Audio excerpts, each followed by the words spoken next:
Alright, what's going on? Blue Pwns here, and today you're watching Epicclass setup number 1 for Call of Duty Ghost. So let's get straight into this class. We have the Remington R5, which is a assault rifle. This is kind of a stealthy class, I would say, even though assault rifles are not that stealthy because they are bigger than a SMG. But anyways, I like to use for my attachments a red dot sight because the iron sight on this gun is really not that good. It's kind of hard to see through, so yeah. I also like to use a silencer because I don't want to be seen on the enemy radar when I shoot, because it will attract them to me and kill me when it. So say if I'm on a high streak and I shoot, and then they'll know where I am and they'll try to hunt me down to kill me. So that's why I use silencer.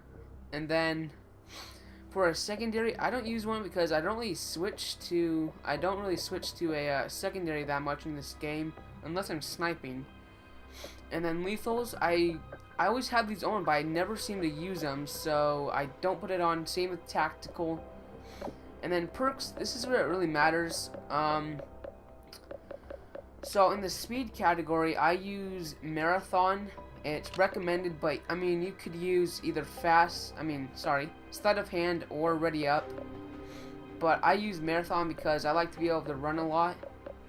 Or I would use it's either marathon or sleight of hand. And then in the handling category, I don't use anything for this category.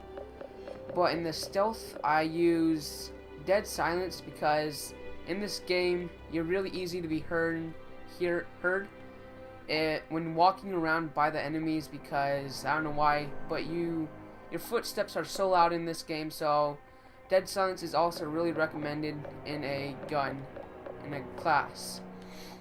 For awareness, I use amplify, so I can hear the enemies a lot louder than if I didn't have this perk. And then in the resistance category, I like to use resilience. Take no damage from falling because there's a lot of high spots on these maps, and I hate getting damaged. I guess you could say, from the ground, because you could die and you could be on like a really high score streak and you have to like jump off because you're in danger of getting shot. And then also in the resistance, I use focus because it's just, you'll win gunfights a lot easier if you have focus on. And then you could also use ICU, but I mean, it's your choice. For the equipment category, I like to use fully loaded because scavengers can be sometimes hard to get when you're in those tough situations. That kind of sounded wrong, but when you're in a situation where you have no bullets or ammo and you have to go and get a scavenger, so this allows you to have a lot more bullets when you start off, when you spawn, and that's why I use it. And in the elite category, I do not use anything, but I mean, I guess instead of using probably amplify, you could use hardline or ping. A lot of people don't use ping, but that's actually a pretty good perk, like T. Martin said. But anyways, go have fun with this class. If you do, please leave a like, some feedback, whatever you prefer. And if you haven't already, please subscribe. It helps me out a lot. And I'll see you guys later. Bye.